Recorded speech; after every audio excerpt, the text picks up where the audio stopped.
Hey y'all, welcome back to the party. It is me, your girl BrittReacts, and today we're going to react to part 5 to Brad Williams' daddy issues.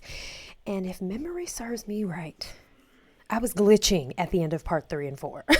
Just unaware of the turn it was going to take. And so, I'm scared. That's all I have to say. I'm scared.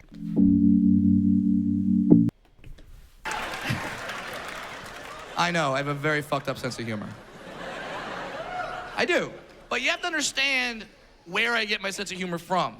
I get my sense of humor from my family, specifically my mom and dad, even more specifically my dad. Is this where daddy issues come from? Now, my parents are not dwarves. What? I know. I tell a lot of people that sometimes they're like, what? Like, because they don't believe that tall people can have dwarf children. They like look at me, and when they ask me like, hey Brad, where are your mom and dad from? They think I'm gonna say, Narnia.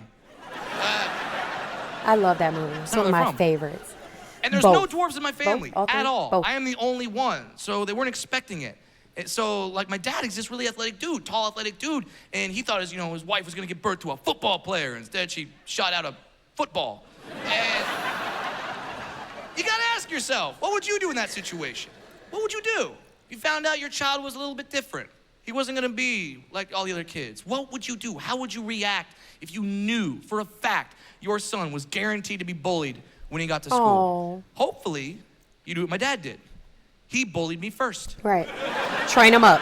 Get him ready. But he did it in a very awesome way. He would make fun of me, and he would tell me like, all right, hit me back. Hit me back with something. That's what you're gonna do. Some kid's gonna come up to you. He's gonna make fun of you. What are you gonna do? You're gonna cry. That's a great dad. That's a great dad. I think that applies to like anything though, right? Like it doesn't have to just be this specific situation. That's a great dad. As someone who knows for a fact that I was sized up before I was proposed to, and my family was sized up to make sure that we would breed an athlete. And we now have a boy, toddler in the 100th percentile, who wears 2 times larger clothing than his actual size. Same with his foot. And I feel like a warrior champion. Like I did my due diligence as a woman. So no, I can't imagine if I would have let his father down by birthing a little person. I get what he's saying here. Also, he said his dad is tall and athletic. I wonder if his dad is actually tall or if he's just tall to Brad. If anyone knows how tall Brad's dad is, let me know. But anyway, it is a good thing to teach your children how to be on the defense in life. Not to be mean, but to be able to be on the defense. You know, you can switch. You can switch between offense and defense. You got to be quick. You got to be witty. You got to be able to clap it back. Cry about it? No, not my son. You're gonna make him regret saying that to you. You're gonna make him cry about it. That's what you're gonna do. So he molded me. He trained me. He prepared me like Yoda and Luke Skywalker. Oh. The sizes were reversed, but you get the idea.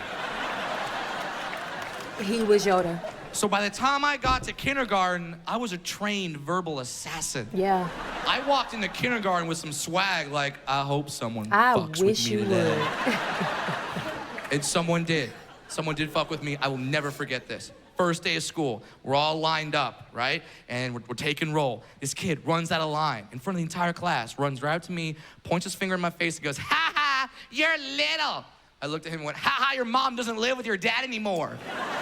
Tears.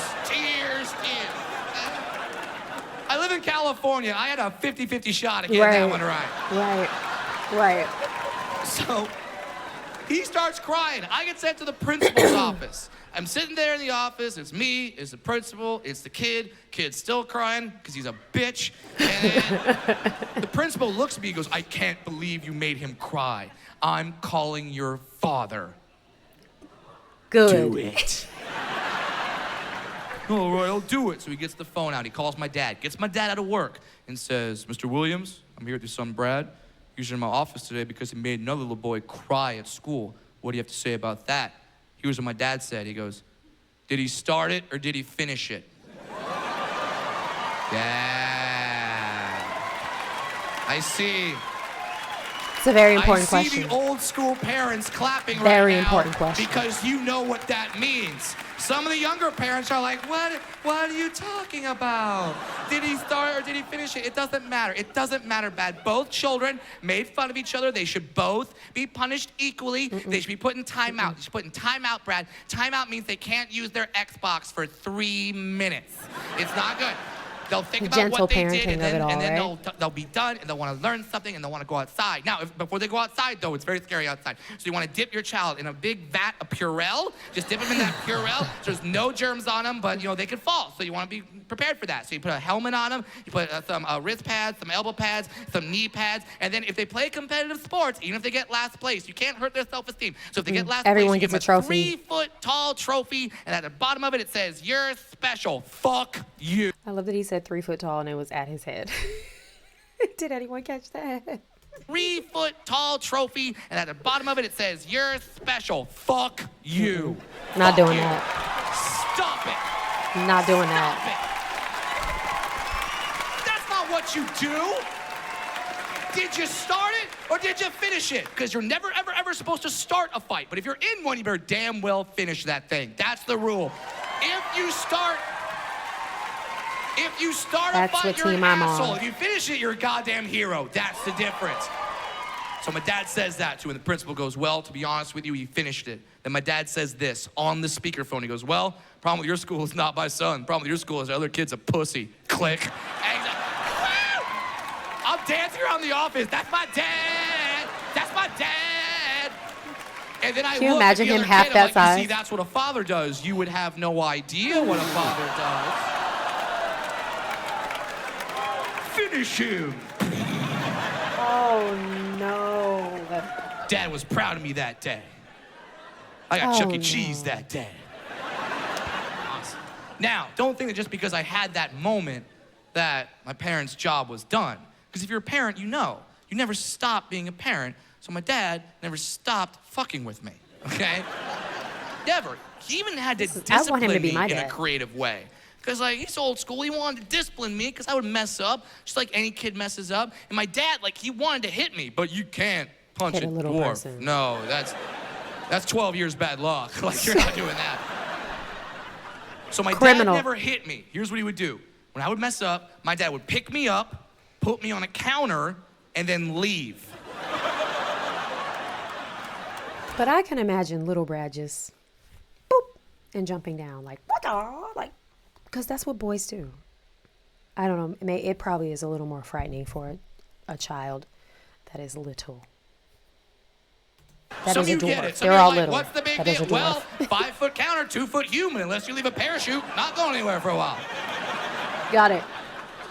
Got it. One time at Christmas, I knocked over the Christmas tree. Dad got mad, picked me up, put me on the counter, called in my sister, was like, "Hey, Katie, come here. Check it out. Brad Look and what I got. Katie. Elf on a shelf." Genius. Genius. I wish he'd bring his 16th dad out on birthday. stage. My dad wakes me up on my birthday. "Happy birthday, son. I bought you a car." Yeah! I'll run downstairs, run to the kitchen, It's a get to the little garage, car. open it up. Fisher Price Power Wheels sitting right there in the damn garage. Hey, I lived a block and a half away from school. I still drove that thing to school. I had the first electric car. I was a visionary. So visionary. Now, I tell those stories about my father, and a lot of you have the appropriate reaction. You laugh. Some of you get that look, and I know that look. I say those stories, and you're like, "Oh, Brad, that's so sad. Your father made fun of you. What do you think that did to you, Brad?" It made me who I am. Made me a man. Shut the fuck up. Shut up. I thank God every day that my dad made fun of me. I'm so thankful that he put a little adversity in my life. Yeah. That way, I knew how to conquer adversity later. You have to ask yourself, I was just having this conversation. You can really tell the difference between people who have been through things, who've had to, find their way out of situations, who weren't always saved or protected from what life throws at you. You can tell these type of people, and it lends to, I think, their humor, their generosity, their ability to overcome and succeed. And it's a beautiful thing. I love now, I think I said in one of the parts of watching this, like, why did he name this Daddy Issues? And I love that he's ending this. And it's not daddy issues in a bad way, like the, connotation of daddy issues, but instead it's like, here are my daddy issues. I think that it's just genius. Bravo. I love a well thought out title. It's great. Yourself one question. Who do you want your kid to be? Do you want your kid to be ready for the world that is, or the world that should be? Now, in the world that should be, there should be no murder. There should be no ISIS. There should be no Justin Bieber. What is the beef with Justin Bieber? But that's not the world we live in. I love him. We live in a world where, unfortunately, all those things do exist. Oh! So, who do you want your kid to be? So mean. Do you want your kid to be the person that's never had anything go wrong for them ever? Right. Smooth sailing the entire way? Never had anything wrong, never got hurt, never got a bruise, just run down the street every day, just sunshine and lollipops and... No, you don't want that kid. Because when something does happen to that kid, and it will, they will fall that kid's apart. not gonna know what to do. Fall apart. People wanna protect their children from life. And to some extent, you have to do that, but you have to let a little in, because you're never gonna be able to protect them forever. Life, ladies and gentlemen, has an undefeated record. No one has gone through this thing unscathed. Brad. No one. My family got ours about 2 years ago. 2 years ago, my dad came home and announced to the family that he had skin cancer. And we knew as a family, like, all right, we gotta deal with this. And we started dealing with it. Oh, is he tearing And then up? when my dad had to have part of his face removed for plastic surgery and try to get that cancer off his face, that didn't work. And we had to regroup. Then when he went through radiation treatment, that didn't work. We had to regroup. Then you had to go through chemotherapy.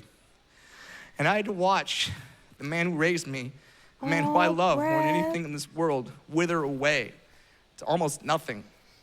But I was never truly scared, because my dad raised me to never fear anything in this world more than him.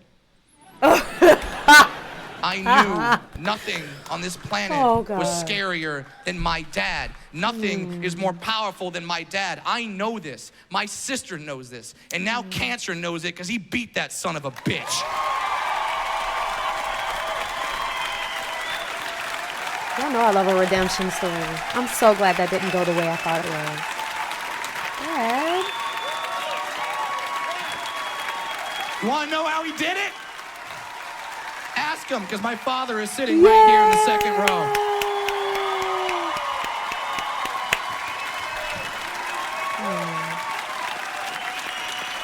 I'm glad he's there. Thank you for teaching me. Aww. Thank you for teaching me never to quit. Thank you for teaching me to be a man and hopefully be the man that you can be proud of. And now it is my dream. It is my goal to one day have a son. Don't get me wrong, he's gonna be taller than me. That scares the fuck out of me. But one day, I wanna have that moment with my son where we're arguing, just like any father and son does. And we're having that moment and we're arguing and we're getting pissed off. It happens in every household. It is my dream that one day my son will look down at me and get mad at me and pick me up and put me on a counter and be like, Grandpa taught me that one, bitch. Thank you guys very much for being a part of this. Thank you. That may have been my favorite closeout of a comedy show ever. Y'all know I love a good cry/laugh. I think that was just so well done. And again, like naming it Daddy Issues. It was beautiful. Wow, I like Brad. I need to see when he's on tour in my area, because I want to go. All right. Thanks for being here. Make sure you're subscribed, because it's weird if you're not. You're just here and you're not like gonna come back. Like, that's weird. And go and have the day you deserve. Bye.